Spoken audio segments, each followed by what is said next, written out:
Shalom, shalom. This video is about the Gospel of John chapter 19, verse 4 to 16. And it's about Pontius Pilate's prayer for Adonai Yeshua to answer his prayers. I'll read the text. Pilate came out of the praetorium again and he said to the Judean leaders, "Look, I'm bringing Yeshua out to you, to let you know that I find no case against him." So Yeshua came out wearing the crown of thorns and a purple robe. "Behold the man," Pilate said to them. When the ruling Kohanim and officers, that's the temple guard officers, saw him, they held out, execute him, execute him." And yesterday I spoke about the fact that they rather said, crucify him, will be a better translation. Pilate said to them, "Take him yourself and execute him, for I don't find a case against him." The Judean leaders answered him, "We have a law, and according to the Torah he must die because he claimed to be Ben Elohim, the Son of God." When Pilate heard this word, he became even more fearful. He went into the praetorium again and said to Yeshua, "Where are you from?" But Yeshua gave him no answer. So Pilate said to him, "Aren't you speaking to me? Don't you know that I have the authority to release you and I have the authority to crucify you?" Yeshua answered, "You would have no authority over me if it hadn't been given to you from above. For this reason, the one who handed me over to you has greater sin."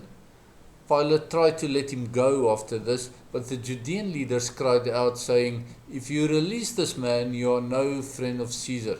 Everyone who makes himself a king opposes Caesar." So when Pilate heard these words, he brought Yeshua out and sat down on the judge's seat at a place called the Stone Pavement, which in Hebrew and Aramaic is Gabbatha. It was the day of preparation for Passover, about the 6th hour, that's about 12 noon. And Pilate said to the Judean leaders, "Behold your king." They shouted back, take him away, execute him." Pilate said to them, "Should I execute your king?" The ruling Kohanim answered, "We have no king but Caesar." So finally Pilate handed Yeshua over to be crucified. So Yeshua didn't answer Pontius Pilate's prayer about where he was from. And we spoke about it, that John Gospel chapter 13 and 14 and 15 and 16 is all about where he is from, but he did not answer Pilate in this case. So Pilate prayed for an answer. He asked God why he was not speaking to him, and added if Yeshua didn't know that he had the authority to either release or to crucify him. So don't we also know what it's like when you are pushed in a corner with no way out and God seemingly does not answer your prayers? This was Pontius Pilate. He knew in his heart and in his stomach that judging Yeshua had eternal consequences, even bigger than he could imagine. The salvation, or Yeshua, of all mankind rested on what he, Pilate, would do next, although I suspect that his concern was only about himself and not about everybody else.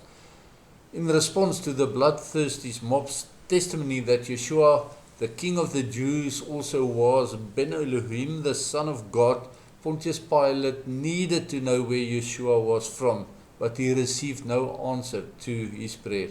He was left to his own devices, and he knew that he was far out of his depth, out to sea and drowning. Both Pontius Pilate and the mob knew that he had earthly authority over what happened next. He could and should have set Yeshua free, as he found that there was no valid case against him. Or he could also transgress Roman law himself by yielding to political pressure, by condemning an innocent man to the cruelest form of execution. He couldn't understand how Yeshua didn't understand that, and he expected Yeshua to beg for his life. Pontius Pilate couldn't understand that Yeshua seemed so willing to submit to the crowd's murderer's demand. Pontius Pilate did not have insight into God's master plan for mankind's salvation. So this had to happen. And then Yeshua gave Pontius Pilate his answer and the comfort and the resolve he needed by answering the Roman that he would have had no authority over him if it hadn't been given to him from above. From above means from Yeshua's heavenly Father, but because Yeshua then thereafter referred to a greater sin, it means he also referred to Annas, the former high priest, the one who handed Yeshua over to Pilate. This indicates that in God's kingdom, priests have higher authority than governors, as is always the case in theocracies. With this, Yeshua acknowledged Pontius Pilate's authority.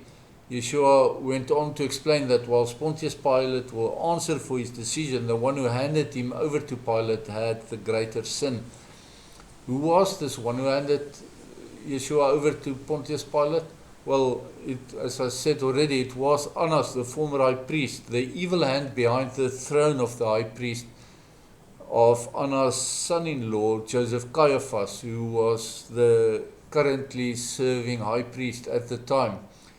Annas was rotten to the core and he had greater sin.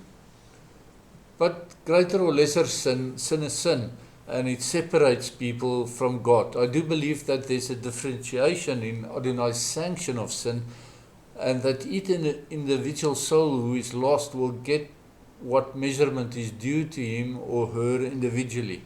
We should not take comfort in our knowledge of other people who may have been seen as having greater sin than us.